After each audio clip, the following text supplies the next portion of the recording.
Before starting the lecture on groupthink, I just want to talk a little bit about group decision making. We know with groups that there are some strengths that go into this and also weaknesses. But we know the strengths of group decision making is that you're going to generate a more complete information and knowledge.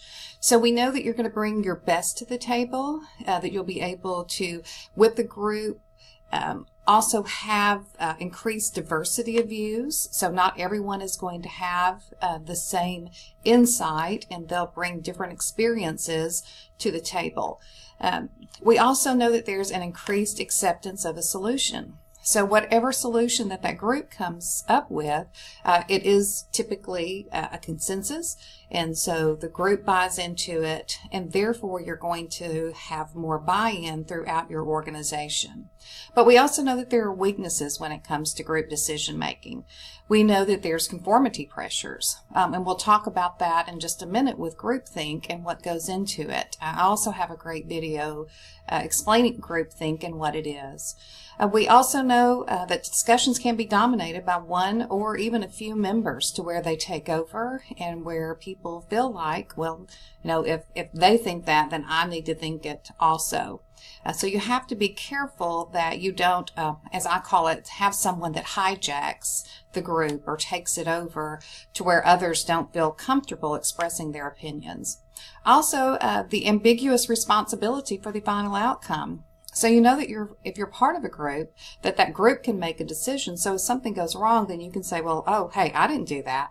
That's that group that made that decision. So knowing that will play into it also, the final outcome of your group. And then effectiveness and efficiency. We know that effectiveness is just the accuracy. We know that a group is better than the average individual. So we know a group will do better if you averaged everyone in your group, but worse than the most accurate group member.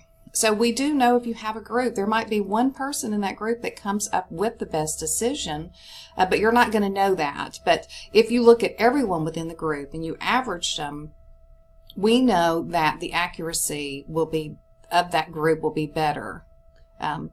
So it's better to have that. We also know that speed, we know individuals are faster. They're going to make decisions. Individuals sometimes will be impulsive. And that can be good, and that can also be bad. So you can have the speed of it, and individuals will make that decision. But then again, it may not be the best decision that could be possibly made. Creativity. We definitely know that groups are better with creativity, because if you rely just on one individual, then you're not going to get the entire creativity that can go in with a group. Degree of acceptance. Groups are definitely better with a degree of acceptance. There's much more buy-in, and people will buy into the decision. They'll play into it, they'll understand it, and then throughout your organization, we know that if the group makes that decision instead of, oh, it's just Joe over there that made it, that your organization will buy into it. Now, efficiency, this is interesting. We know that groups are generally less efficient because, again, they can't make the decisions quite as quickly, so it may take a longer period of time to make that decision, but then again, it will be a better decision, or the group is better than the average individual if you averaged it, but worse than the most accurate. So you have to put that into play when you're looking at decision making. So symptoms of groupthink, and again, you guys have a video that will explain it so much better than me lecturing on it. But when we look at groupthink, we know that group members rationalize any resistance to their assumptions. And what happens when we have groupthink, it's groups that have been together for typically a long period of time, or it's a group that you've worked with, or a body of people that you've been with for a long period of time. So you've made decisions, and you've typically, in a lot of cases, made great decisions. And so you don't really believe that you can ever make a bad decision ever, because you've been successful and you've done wonderful things. But we know with groupthink that group members rationalize any resistance to their assumptions. Members pressure any doubters. And this is where I like to say, if you're in a group and you hear something and everyone else is on board, but you're the one person going, wait a minute, I'm not sure. I like to call that calling the baby ugly syndrome. You know the baby's ugly, but to speak out against it would mean that you went against the group, and you're not going to do that because you're going to be viewed as that person that's not being a team player. So doubters, what happens is doubters keep silent about their misgivings, and they just minimize their importance because they think, well, I don't want to speak out. I don't want to be the only one in this group. Everybody else sees that, the emperor has clothes on, and I'm seeing that the emperor is naked. We also know that the group members' silence, they interpret that as a yes. So if you have misgivings, but you're not willing to say, oh, the emperor has no clothes, or oh, that baby's ugly, then what happens is the group interprets that member's silence as a yes vote, and that member is going along with the majority. And groupthink occurs most often when a clear group identity exists. And that's what I said. When you've had a wildly successful group and they've made phenomenal decisions and the organization has surged forward, and historically they've done a great job. Also, when the members hold a positive image of their group that they want to protect. They don't want, they're the superstars, and they have done exceedingly well. So for them to even believe that they could make a mistake is not even within the realm of possibility. And then when the group perceives a collective threat to this positive image, if they feel like they're on the attack, or someone is coming after them, or that this decision that they're making, that people aren't supporting them. And it may be, when we're saying people not supporting them, it may just be one person raising their hand and going, hey, are you sure? Maybe this isn't the best option. That group perceives that as a collective threat to their image. So how do we minimize groupthink? What you've got to do within your organization is really limit your group size to 10 or less. You want to keep smaller groups. We know that smaller groups are more efficient, they can work better. And what happens in organizations is groups sometimes tend to grow over time. But you want to really keep that at a smaller level. You also want to encourage your group leaders to actively seek input from all members, and not just the one or two superstars within the group. You want to look at everyone and hear what they have to say, and to avoid expressing their own opinions, especially in the early stages of deliberation. And that's what's hard for a group leader, because if the leader expresses their opinion, then what is the group going to do? Well, a group typically will follow the leader.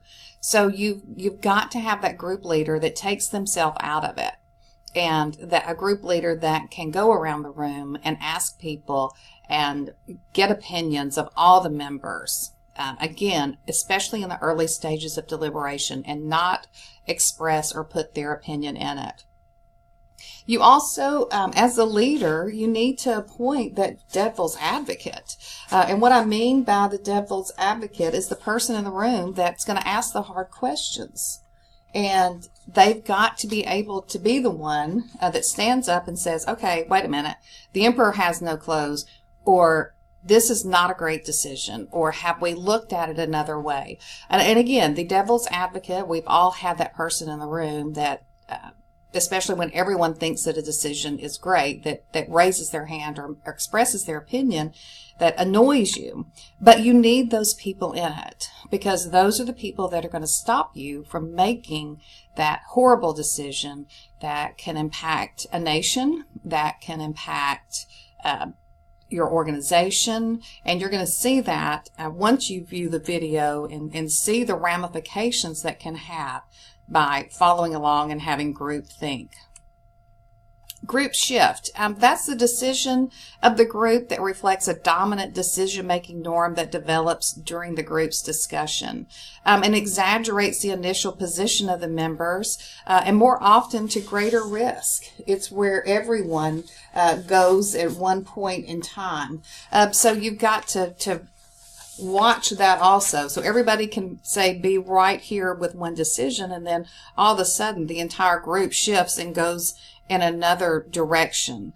So be careful with that also, and making sure that that doesn't happen within your organization. So group decision-making techniques, you've got to reduce, and you can reduce common problems with brainstorming. And that's just a technique to encourage any and all alternatives while withholding criticism. That's the hard part, is you have people that speak up. But brainstorming is where some of your better decisions are going to come, when you can put all ideas on the table. Also, nominal group techniques, it restricts discussions during the process to encourage independent thinking.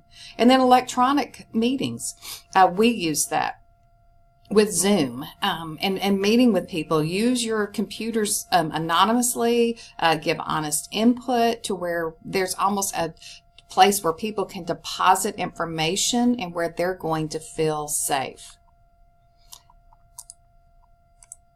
So, what you, as managers of performance implications, you've got to develop positive relationships, role perceptions and performance, norms we talked about in previous lecture, helps explain behavior, status inequities adversely impact productivity and performance, so be careful with status within groups. Set your group size based on the task at hand. Know that cohesiveness can influence productivity.